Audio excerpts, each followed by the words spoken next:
Sholat bukanlah perkara biasa. Sholatnya seseorang bisa dijadikan patokan seseorang itu berhubungan dengan Tuhannya. Sholat juga digunakan sebagai kriteria pasangan hidup. Ada banyak dalil yang membahas terkait sholat. Bahkan sholat juga digunakan sebagai ukuran kualitas hidup seseorang. Jika sholatnya bagus, maka baguslah semuanya. Jika sholatnya buruk, maka buruklah semuanya. Tapi semua itu tidak berlaku bagi seseorang yang masuk surga, namun tak pernah menunaikan ibadah tersebut. Lalu siapakah dia? Dan apa yang dilakukan semasa hidupnya? Apa amalannya sehingga ia bisa memasuki surga tanpa melakukan ibadah sholat? Orang yang melaksanakan sholat wajib, sholat sunnah, belum tentu mereka akan masuk surga. Sebab amal ibadah bukanlah penentu masuk ke surga. Hal itu sesuai hadis yang disampaikan Rasulullah SAW, hingga membuat para sahabat terheran. Tidak seorang pun masuk surga karena amalnya. Lalu sahabat bertanya, "Sekalipun engkau, wahai Rasulullah?" Beliau menjawab, "Saya pun tidak, kecuali berkat rahmat Allah kepadaku. Oleh karena itu, berlaku luruslah dan bertakarublah, dan jangan salah seorang dari kalian mengharapkan kematian. Jika dia orang baik, semoga bisa saja menambah amal kebaikannya. Dan jika dia orang yang buruk akhlaknya, semoga bisa menjadikan ia bertaubat." Hadis riwayat Bukhari. Meskipun seorang terlihat rajin beribadah, namun Allah bisa saja memasukkannya ke neraka. Hal ini pernah terjadi di zaman Rasulullah. Dalam kitab Al-Adab Al-Mufrad terdapat kisah yang diriwayatkan oleh Imam Bukhari. Dikisahkan terdapat sahabat yang memberitahukan kepada Rasulullah tentang seorang wanita yang ahli ibadah, tapi suka menyakiti tetangganya dengan lisannya. Ya, hal ini pernah dialami oleh seorang pada zaman Rasulullah. Orang tersebut merupakan Amr bin Sabit. Amr bin Sabit merupakan seorang laki-laki dari Bani Abdil Ashhal.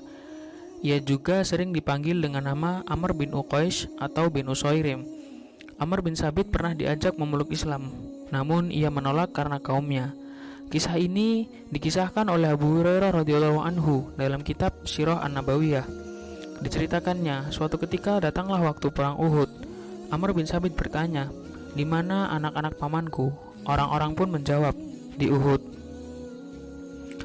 Mendengar jawaban tersebut, Amr bergegas menggunakan baju perangnya, memacu kudanya, lalu menyusul orang-orang menuju Bukit Uhud.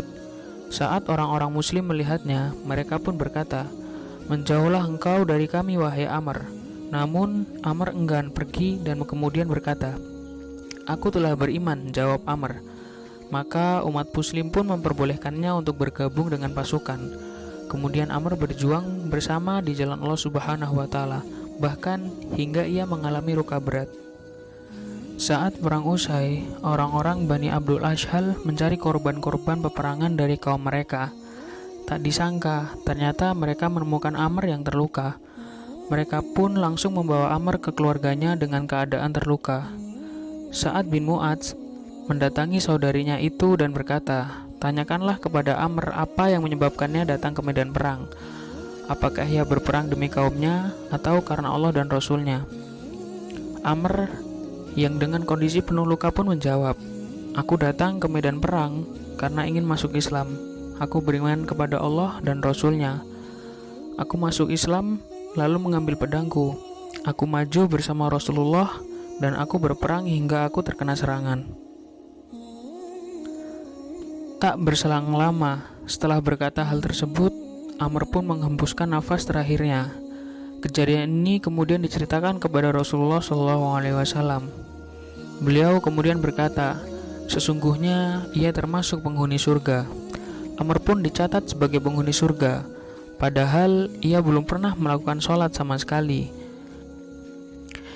Jika kita mendengar cerita Amr bin Sabit, maka kita akan berpikir, wah, enak sekali jadi Amr, gak pernah sholat tapi bisa masuk surga, tanpa kita sadari bahwa berjihad di jalan Allah Subhanahu wa Ta'ala adalah puncak dari segala amal. Lalu, Hal apa yang bisa membuat kita masuki surga jika kita tidak pernah berjihad di jalan Allah? Selalu memperbaiki sholat, insya Allah kehidupan kita pun akan membaik.